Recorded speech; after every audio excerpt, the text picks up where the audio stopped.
തമിഴ്നാട്ടിൽ എന്ന പോലെ കേരളത്തിലും സ്ഥിരം പ്രേക്ഷകരുള്ള യൂട്യൂബ് ചാനലാണ് വില്ലേജ് കുക്കിംഗ് ചാനൽ. ഒരു വീഡിയോയിൽ രാഹുൽ ഗാന്ധി അതിഥിയായി എത്തിയതോടെ ഇവരുടെ പ്രശസ്തിയും ഉയർന്നു. പിന്നാലെ കമൽഹാസനെ നായകനാക്കി ലോകേഷ് കനകരാജ് സംവിധാനം ചെയ്ത വിക്രം എന്ന ചിത്രത്തിലും ഇവർ അഭിനയിച്ചു. ഇപ്പോഴിതാ സിനിമയിൽ അഭിനയിച്ചപ്പോഴുണ്ടായ അനുഭവം പങ്കുവെക്കുകയാണ് വില്ലേജ് കുക്കിംഗ് ചാനൽ ടീം.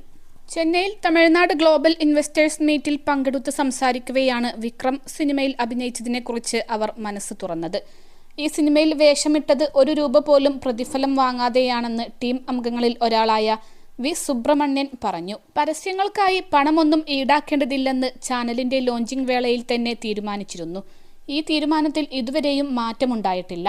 ഒരു ചോക്ലേറ്റ് കമ്പനി അവരുടെ ഉൽപ്പന്നത്തിന്റെ 10 സെക്കൻഡ് മാത്രം വരുന്ന പ്രചാരണത്തിന് ₹4.5 ലക്ഷം വാഗ്ദാനം ചെയ്തെങ്കിലും നിരസിച്ചു. പണത്തിനോട് ഒരിക്കലും ആഗ്രഹം പാടില്ല.